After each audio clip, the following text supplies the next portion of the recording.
Very happiest day. అన్నయ్యకి పద్మవిభూషణ్ ఒక గౌరవ పురస్కారం భారత ప్రభుత్వం నుంచి అందడం అభిమానులుగా, తమ్ముళ్ళుగా, అందరిగా చాలా సంతోషకరమైన రోజు ఈరోజు. మనం స్వాతంత్ర్యం సంపాదించుకున్న తర్వాత మన దేశాన్ని ఎలా పాలించుకోవాలని ఒక రాజ్యాంగం రాసుకొని ఒక సుపరిపాలన ఎలా చేయాలని మనల్ని మనం నిర్మించుకున్న రోజు ఈరోజు.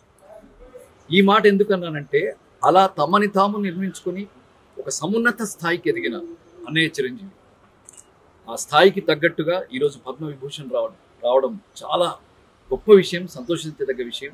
నేను ఎఫ్బీలో ఒక పోస్ట్ రాశాను, అదే మీకు చదువుతాను బెటర్ కదా. ఆహా, ఇది కదా ప్రయాణం, ఇది కదా జన్మ. తెలుగు వాళ్ళందరం, అభిమానులందరం, తమ్ముళ్ళందరం గర్వపడే, సంతోషించే అరుదైన అద్భుతమైన సందర్భం ఇది. గుండె నిండుగా శుభాకాంక్షలు అన్నయ్య. దేశంలోనే 2వ అత్యున్నత పౌర పురస్కారం పద్మవిభూషణ్ మీరు అందుకోవడం తెలుగు జాతి, తెలుగు సినిమా చేసుకున్న అదృష్టం.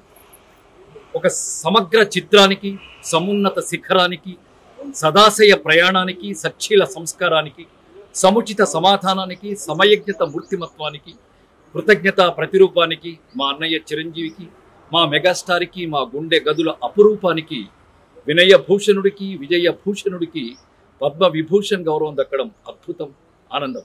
లవ్ యూ అన్నయ్య, లవ్ యూ సో మచ్. దీనిపైన ఇంకొకటేదో ఉంటుందట, అది కూడా వచ్చేస్తే మేమందరం ఆనందిస్తాం, గర్వపడతాం. Love you so much.